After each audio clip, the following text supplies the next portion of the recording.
Alhamdulillahi Rabbil Alamin. Wassalatu wassalamu ala nabiyyina al-Mustafa Muhammadin wa ala alihi wa ashabihi ajma'in. Rabbi shrah li sadri wa yassir li amri wahlul 'uqdatam min lisani yafqahu qawli. Segala puji bagi Allah, kemudian salawat dan salam pada Rasulullah, pada keluarga dan seluruh sahabat-sahabatnya yang Allah muliakan insyaallah. Bapak-bapak jemaah salat maghrib dan Isya yang dimuliakan Allah Subhanahu wa taala. Di pertemuan yang lalu kita telah membahas tentang salah satu adab kita dalam ketaatan melakukan salat sunnah, yaitu kita melakukan qiyamul lail, membiasakan untuk melakukan qiyamul lail. Dan kita sudah bahas bahawa qiyamul lail ini di antara salat yang paling disenangi oleh Allah Subhanahu wa taala, sampai Allah yang menyuruh langsung kepada orang-orang yang berselimut, artinya yang tidur, disuruh bangun walaupun hanya sebentar. Qumil laila illa qalila, bangunlah walaupun cuma sebentar. Boleh pilih di pertengahan malam, boleh pilih sepertiga malam, atau menjelang subuh di ujung malam. Jadi usahakan bangunlah sebentar, kata Allah. Kalau tidak sanggup sebentar, setengah dari sebentar. Nisbahu awin qus minhu qalila. Jadi sampai segitunya Allah berharap kepada hamba untuk bangun di tengah malam. Ini adalah solat yang istimewa. Maka Nabi tidak meninggalkan qiyamul lail, dan Nabi kalau melakukan qiyamul lail itu dengan solat yang panjang. Beliau menangis, kakinya bengkak, dan itu menunjukkan rasa syukurnya kepada Allah telah dimuliakan menjadi Nabi, dijamin surga. Makanya salat qiyamul lail itu salatnya orang-orang yang bersyukur kepada Allah. Jadi kesimpulannya dari pertemuan kita yang sebelumnya, usahakanlah hidup jangan sampai tidak pernah melakukan qiyamul lail. Walaupun 2 rakaat setiap malam itu lebih disukai daripada 8 rakaat, tapi kemudian meninggalkannya berbulan-bulan lalu melaksanakannya lagi. Jadi lebih disukai tiap malam 2 rakaat. Baik, kita lanjutkan. Berikutnya kita akan bahas tentang salah satu salat yang sunnah berikutnya dan menjadi adab kita kepada Allah, yaitu salatul duha. Salat duha.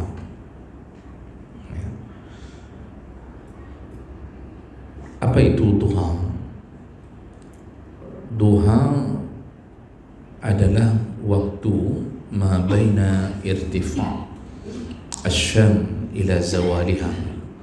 Yang disebut dengan waktu duha yaitu waktu mulai dari sempurnanya terbit matahari sampai tergelincir. Itu disebut dengan duha. Jadi dengan begitu kita tahu salat ini dilakukan di pagi hari dan dimulai dari waktu syuruk atau sempurnanya terbit. Karena dia adalah waktu terbit itu ada waktu tulu', terbit pertama. Nah, waktu tulu' itu menuju ke syuruk itu sekitar 15 menit. Ini waktu yang diharamkan salat. Sebagian ulama memakruhkannya. Ada 3 waktu yang dilarang untuk melakukan salat dan menguburkan jenazah dalam pandangan jumhur ulama berdasarkan hadis, yaitu ketika matahari terbit menuju ke syuruk, perjalanan terbit. Kemudian ketika zawal, yaitu matahari mulai dari tepat di atas kepala menuju ke salat duhur, itu juga sekitar 15-20 menit. Kemudian waktu terbenam, sedang terbenam. Ini 3 waktu ini yang dilarang untuk solat. Sedangkan duha itu dilakukan setelah sempurna terbit. Jadi jangan solat ketika sedang terbit. Nah, ada sebagian orang kadang-kadang bersemangat dalam ibadah tapi kurang ilmunya. Ya. Kita ni ada satu amalan yang bersamaan dengan duha, yaitu salat isyraq atau salat syuruk.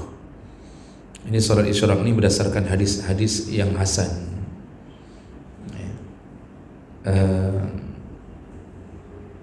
Itu salat isyraq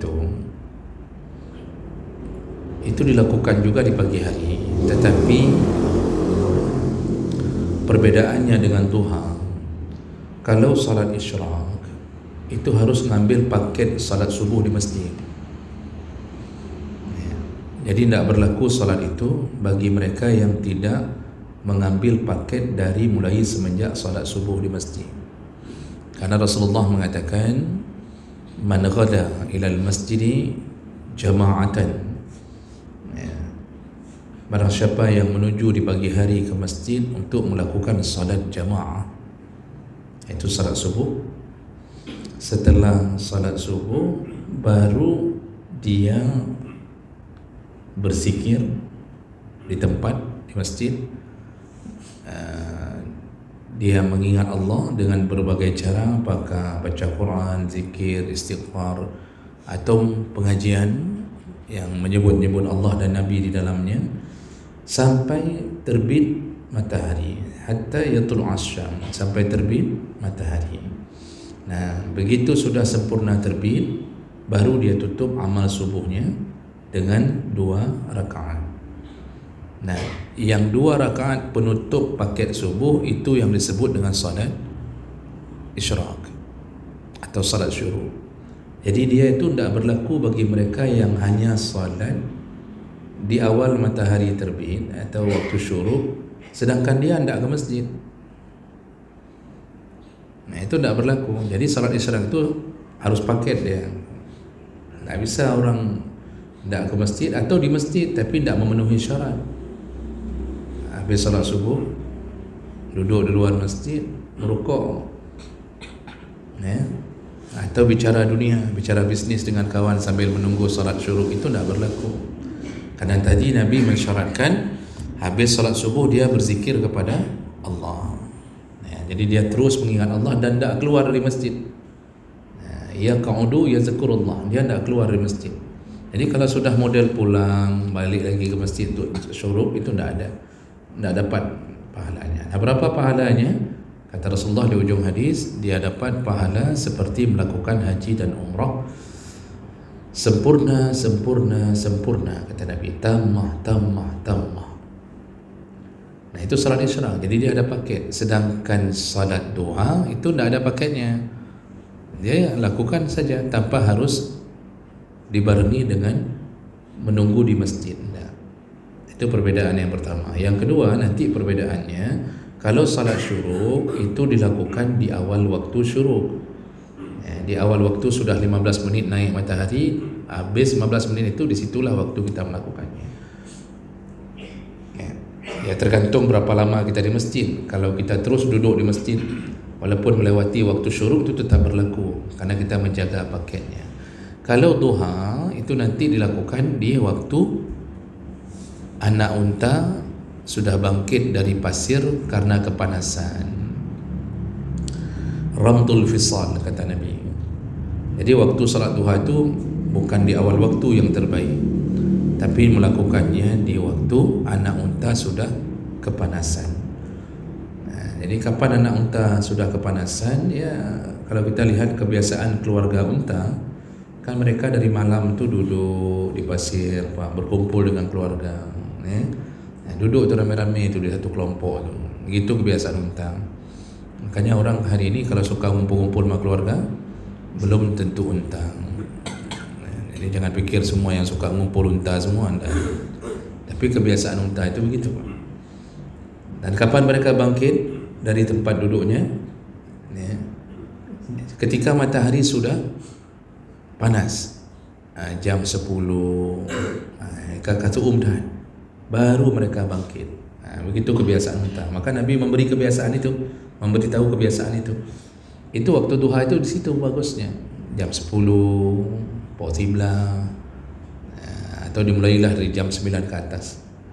Jadi bukan di awal waktu. Itu beda antara duha dengan syuruk. Baik. Kemudian orang-orang yang melakukan salat duha ini itu pahalanya besar, Pak. Di antara penghargaan Allah kepada orang salat duha, Nabi sallallahu alaihi wasallam mengatakan begini, yusbihu ala kulli sulama min ahadikum sadaqah. Seharusnya, kata Nabi, di setiap hari, semua sendi-sendi yang berada di dalam tubuh kalian itu seharusnya bersedekah. Setiap hari itu sendi-sendi yang ada dalam tubuh kita itu seharusnya bersedekah. Fakullu tasbihah sedekah. Kalau engkau ucapkan tasbih, dianggap sedekah. Tahmidah sedekah, tahlilah sedekah, tahmid alhamdulillah sedekah, mengucap la ilaha illallah juga berpahala sedekah. Wa kullu takbirah sedekah. Setiap takbir yang kau ucapkan dari pagi hari sampai pagi hari kembali sedekah. Wa amrun bil ma'ruf sedekah, menegakkan amar ma'ruf sedekah. Wa nahyun 'anil munkar sedekah, nahi munkar pun sedekah. Jadi semua sedekah. Maksud Nabi begini, seharusnya kita ini semua dari pagi itu, semua sendi yang ada di tubuh kita ini itu bergerak untuk bersedekah. Boleh melalui takbir, tahmid, tahlil, apapun. Jadi jangan sepi daripada itu setiap hari, itu maksud Nabi. Atau kita beramal ma'ruf nahi munkar, mendidik anak, orang tua mengajak anaknya untuk salat, itu bahagian daripada pergerakan tubuh untuk bersedekah. Nah, cuma Nabi kemudian memberi satu alternatif, wa yujzi'u min zalika raka'atani yarka'uhuma min ad-duha. Tapi engkau bisa kumpulkan semua sedekah di atas sendi-sendimu itu dengan melakukan 2 rakaat duha. Jadi daripada kita bingung kayak mana cara bersedekah seluruh persendian tubuh, kata Nabi, lakukanlah salat duha dengan 2 rakaat yujzi, maka telah terpenuhi yang dimaksud oleh Nabi, setiap sendi dianggap bersedekah. Berapa jumlah sendi kita semua, Bapak Ibu? Dari hadis Buraidah, Rasulullah berkata, fil insani sittuna wa salasu mi'atin mufassal. Kita ini mempunyai 360 sendi. Jadi Nabi tidak pernah ngecek di lab, tapi Nabi memberitahu kita ini mempunyai 360 sendi. Alaihi ayatasaddaq an kulli mafsal minha sadaqah. Setiap sendi itu selayaknya tiap hari jangan sepi daripada sedekah. Diulang lagi nanti oleh Nabi. Salah satu caranya adalah melakukan salat duha. Ini dalam hadis yang berbeda. Tadi hadis riwayat Muslim, ini riwayat Abu Dawud dan Ahmad. Nah, jadi duha itu kelebihannya, orang yang senantiasa melakukan salat duha, dia sudah tercatat di dalam catatan amalnya setiap hari bersedekah, walaupun yang dia lakukan setiap hari hanya 2 rakaat. Hanya 2 rakaat. Kemudian dalam hadis yang lain, Rasulullah sallallahu alaihi wasallam menyebutkan dari Zaid bin Arqam qala kharajan Nabi sallallahu alaihi wasallam ala ahli Quba wa hum yusalluna ad-duha. Pernah Nabi pergi menuju ke Quba, ya, dari Madinah itu kan kita menuju ke Quba, ada Masjid Quba di situ. Nah, lalu beliau melihat penduduk Quba sedang melakukan salat duha. Faqal, lalu beliau berkata, salatul awabin hina tarmidul fisal. Salat duha itu adalah salatnya awabin. Awabin itu orang-orang yang kembali kepada Allah. Jadi yang dimaksudlah awabin, orang-orang yang bertaubat. Jadi ciri-ciri orang bertaubat senang atau suka melakukan salat duha. Ya, di sini Nabi menyebutkan lagi haina tarmidul fisal, dan waktunya yang terbaik adalah ketika anak unta sudah bangkit dari tempat duduknya di waktu matahari sudah panas. Nah, jadi Nabi menyebut kalimat salatul awabin.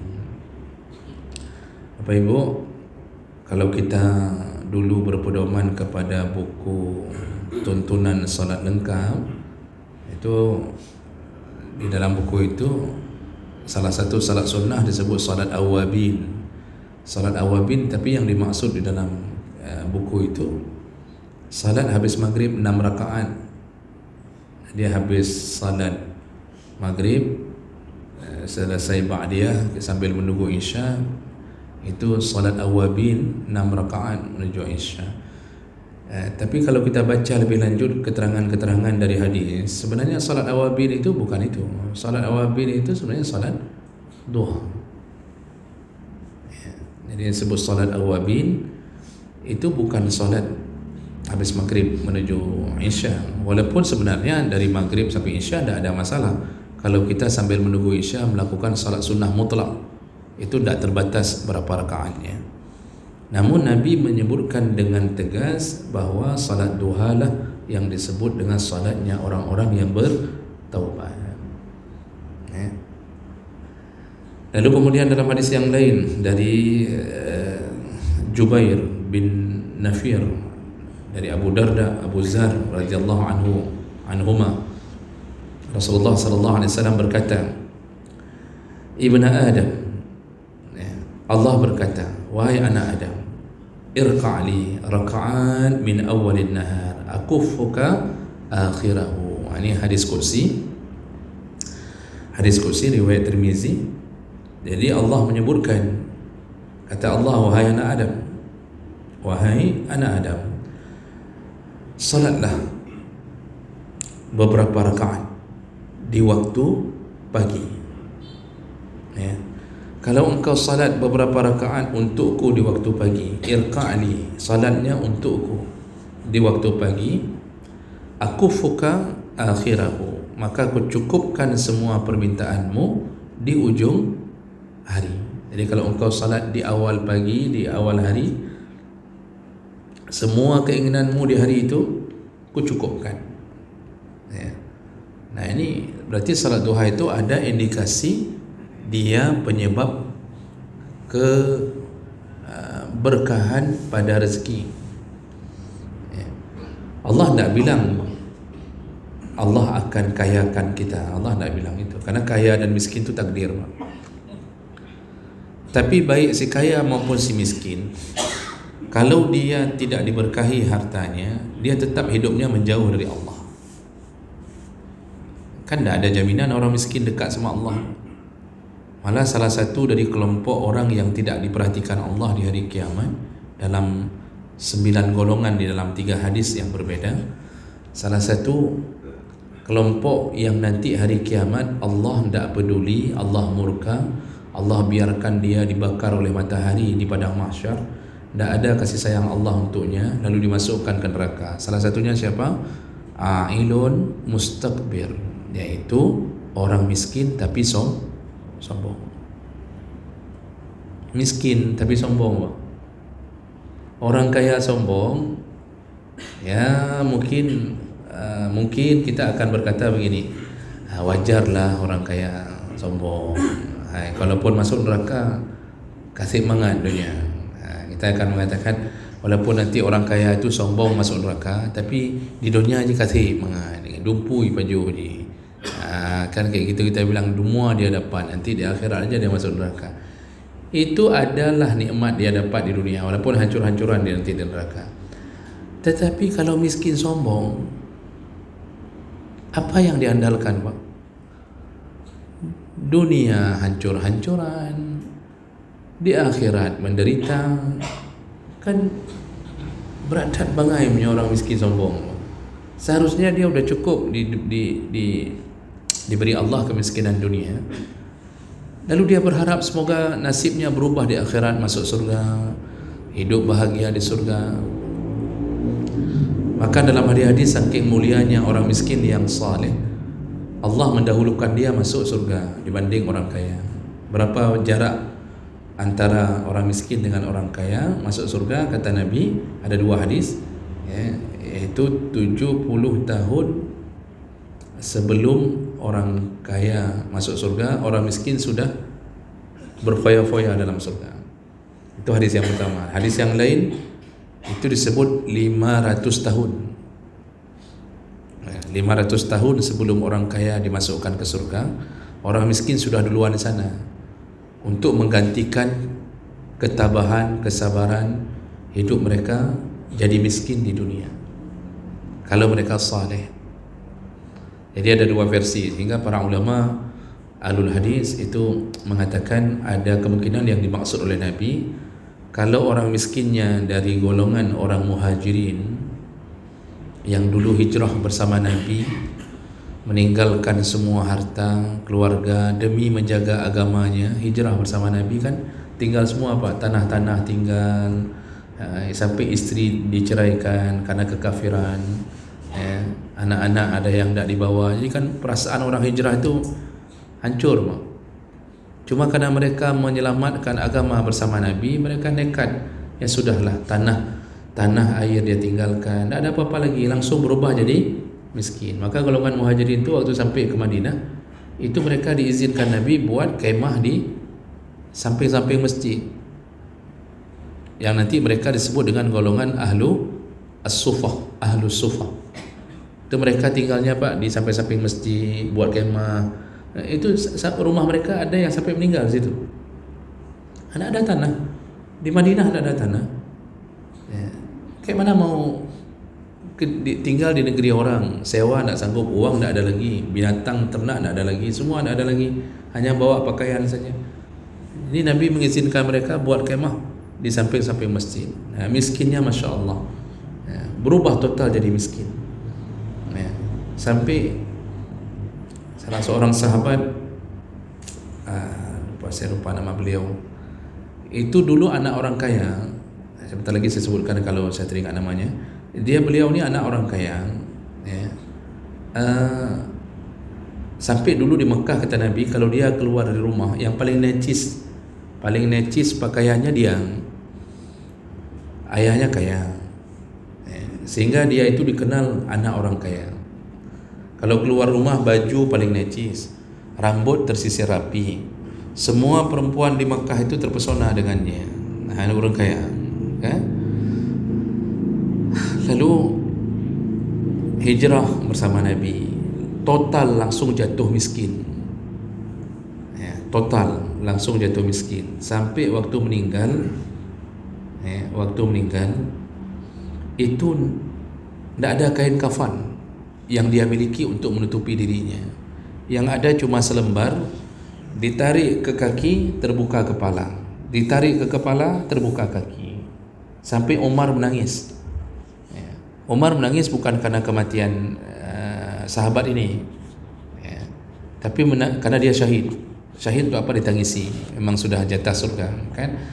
Menangis mengingat ini anak orang kaya di Makkah, tapi demi menjaga agama dia hijrah, tak peduli lagi dengan kekayaan milik orang tuanya, berubah langsung jadi miskin.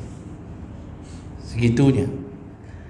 Nah, jadi orang yang paling bodoh sudah miskin di dunia, miskin di akhirat. Ini makanya kaya dan miskin itu takdir, Pak. Kita itu disuruh bersabar kalau Allah beri keadaan kita. Ada orang, Pak, yang begitu mudah kaya. Ya. Kadang-kadang lahir dari orang kaya, lalu masuk sekolah favorit semuanya. Begitu diterima di kuliah favorit karena berasal dari SMA favorit, sanggup bayar. Ya. Kemudian selesai kuliah langsung diterima kerja, juga karena berasal dari universitas favorit. Langsung dapat kerja, langsung kaya, langsung jadi ini, jadi itu. Begitu mudahnya dia kaya. Ada orang yang kadang-kadang perjuangannya Pak sampai 10 kali, 15 kali daftar PNS, tidak lulus. Akhirnya honor berpuluh-puluh tahun, gaji 1.200.000, sampai segitu. Susah dia, cuma dia sabar di atas itu. Nah, bagaimana, apa manfaat salat duha bagi orang kaya dan miskin? Nabi tadi menyebutkan dalam hadis qudsi, Allah mengatakan, kalau engkau salat duha, aku cukupkan. Allah tidak bilang ku kayakan, ku cukupkan. Artinya semua keinginan Allah cukupkan. Orang miskin juga pingin bahagia, Allah buat dia bahagia dengan kemiskinannya. Caranya, istrinya tidak protes, tidak marah-marah. Waktu dia bawa pulang cuma 20.000 sehari, istrinya tetap tersenyum. Kan Pak, kita bahagia itu kan bukan karena peng. Kupu peng le wote tawo ile di rumah depan. Kita kaya, pas buka pintu pagar itu dikejar sama parang sama istri. Itu apa? Si miskin bawa pulang ikan jerbo, apa bahasa Indonesianya jerbo? Tongkol kecil tu Bang. Dia bawa pulang cuma 2 misal. Istri tetap tersenyum, alhamdulillah, masya Allah ada ikan. Anak-anak pun menyambut ayahnya, bahagia, Allah cukupkan. Anak-anak orang kaya sekolah, anak dia dapat beasiswa, Allah cukupkan. Rupanya pintar-pintar. Istri orang kaya cantik-cantik. Kayak mana ada cantik? Waktu pilih kan pilihnya dengan uang. Istri dia pun tidak kurang cantik, cuma lutung, lutung apa bahasa Indonesia? Lutung apa maksudnya? Begitulah, cantik cuma enggak terurus. Itu Allah cukupkan. Allah cukupkan kebahagiaan. Itu akibat daripada salat duha, keberkahan.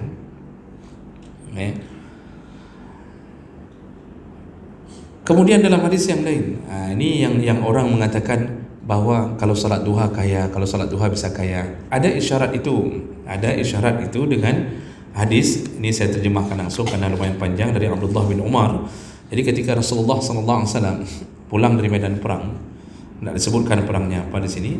Nah, kemudian kan menang perangnya, waktu itu menang, dan salah satu yang didapatkan dan halal bagi kaum muslimin kalau sudah menang perang, itu semua harta yang ditinggalkan oleh orang kafir dibolehkan untuk diambil.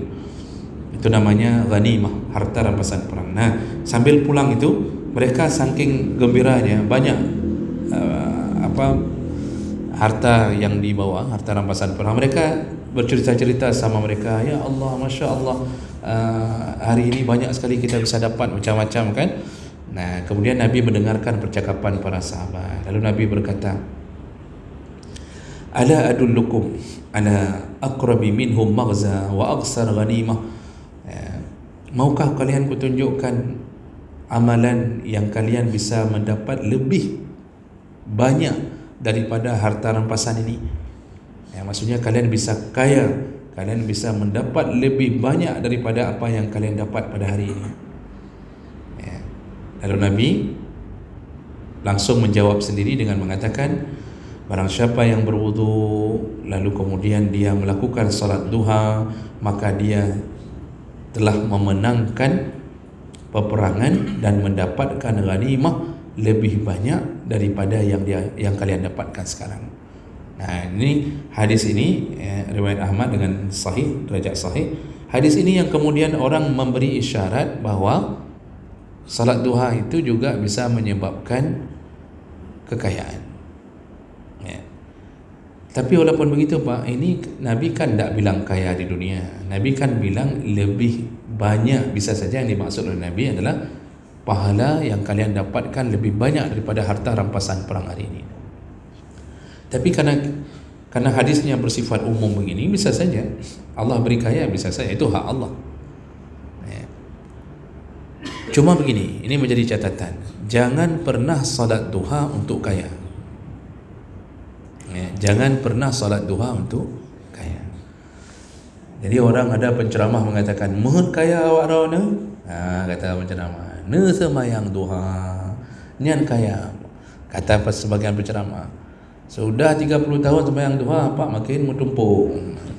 Hidup makin bertumpuk.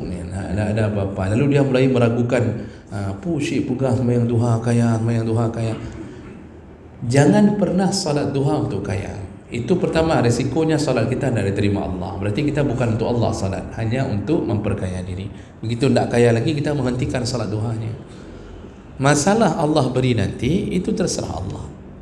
Yang pasti Pak, yang pasti orang yang taat itu diberikan Allah rezeki yang tidak terduga, dan Allah bereskan semua urusannya.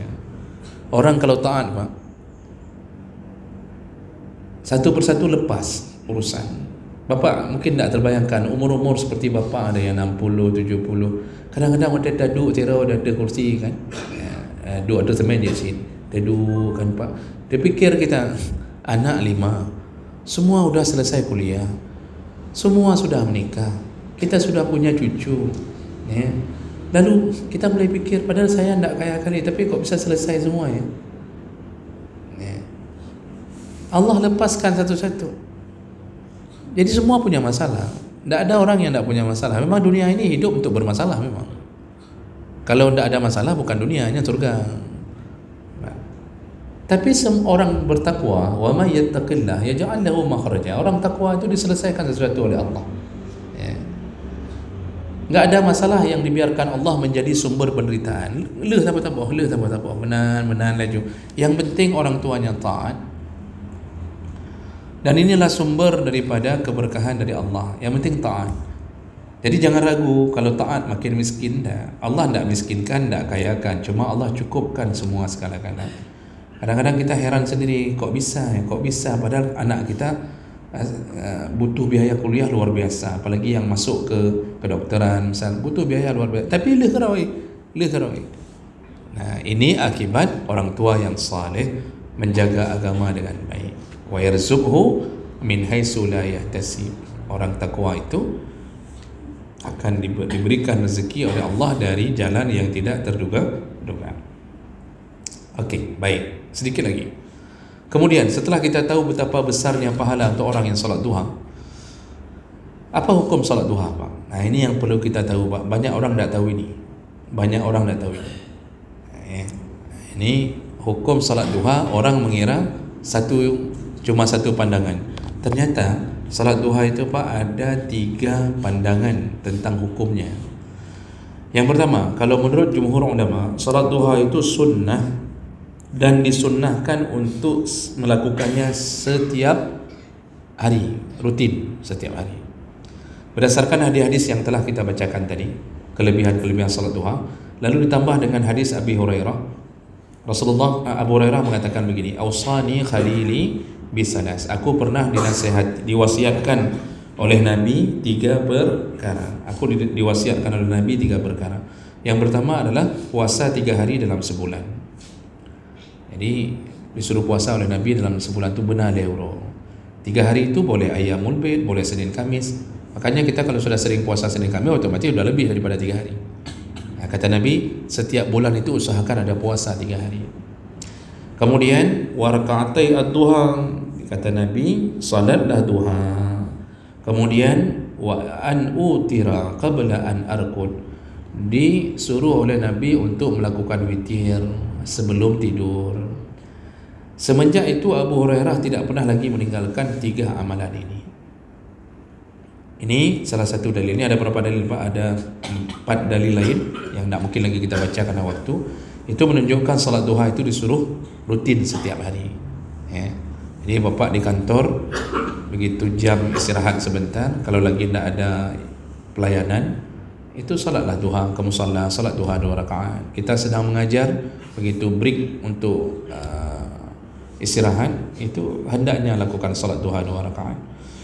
Itu pandangan pertama. Pandangan kedua itu menyebutkan bahawa salat duha itu cukup dilakukan sesekali saja. Bahkan jangan lakukan setiap hari. Cukup hanya sesekali saja. Ini mungkin kabar gembira bagi mereka yang beramal duha. Jadi segera mendeng. Sesekali saja. Siapa yang berpandangan seperti ini? Mazhab Hanbali. Kenapa? Apakah ini nafsunya mazhab Hanbali? Tidak. Semua ulama itu mujtahid, Pak. Mereka berdalil. Dalilnya diantaranya yaitu dari hadis Abu Sa'id mengatakan bahawa Rasulullah itu ketika salat duha, kami mengira beliau tidak akan lagi meninggalkannya. Ketika Nabi salat duha, kami mengira beliau tidak lagi meninggalkannya. Wa yada'ha hatta naqula la yusalliha. Tapi ketika kami melihat beliau tidak salat duha, kami kira beliau tidak akan lagi melakukannya. Jadi hadis ini itu menyebutkan bahawa sahabat ada yang lihat Nabi pernah melakukan, sampai berapa lama lakukan, seakan-akan tidak pernah ditinggalkan.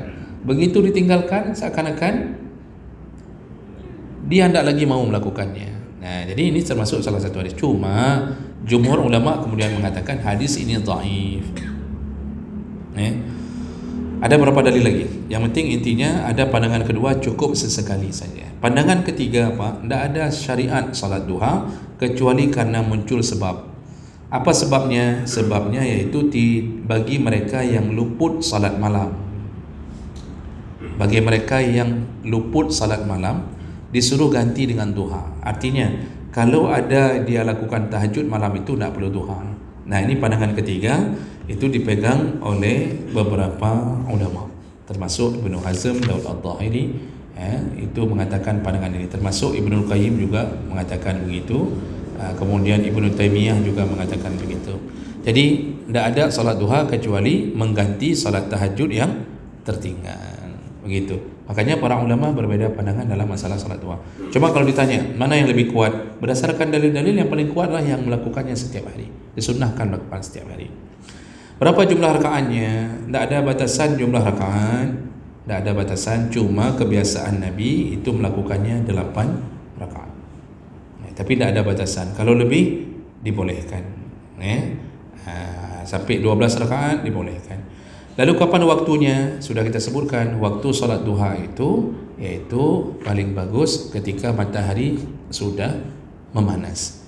Jadi salat duha itu enggak usah lakukan di awal waktu. Ambil poh-poh sekurung waktu. Apalagi kita ni Pak yang sudah pensiun kan, yang rambut sudah putih, jenggot sudah putih, mata pun tak ada lagi anak hitam, dah putih semua. Kadang-kadang tu ada dia Pak kan. Yang model-model kayak kita Pak, yang menyojit di uro je main Tuhan. Karena kita tak tahu Pak, kita dijemput Allah kapan waktunya. Dan perlu kita ingat, bulan yang lalu kita membahas adab kita ke Allah di malam hari, salat qiyamul lail. Ini sekarang kita bahas adab kita kepada Allah di pagi hari, salatlah duha. Kenapa dua salat ini dalam pembahasan fikih pun dan hadis-hadis pun membicarakannya dengan banyak.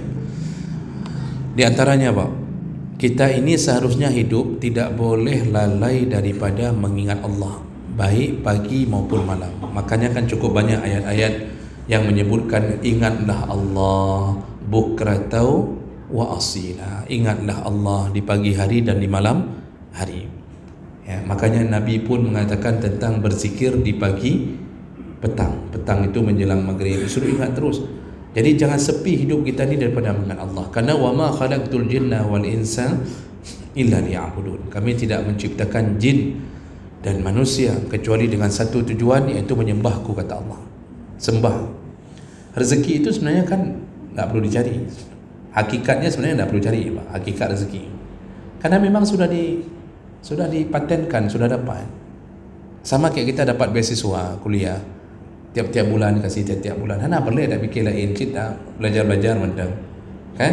Cuma karena kita ini tidak sampai ke hakikat, kita sibuk cari rezeki sehingga lupa salat kepada Allah. Nah, lalu musibah selalu datang di antara malam dan pagi. Musibah itu selalu datang kalau bukan di tengah malam, di waktu duha. Makanya kita jangan masuk kelompok yang lalai daripada melakukan salat malam dan salat duha. Nah, inilah makanya hidup kita itu memang harus penuh dengan keadaan seperti itu. Ya, habis wate. Kok bisa habis wate? Salah jamnya ni. Salah berarti jam itu, Pak. Saya berpatokan ke situ. Yang jamnya itu, jam itu masih 7 menit lagi, Mak. Makanya lu nak pedang je no, nak 7 minit.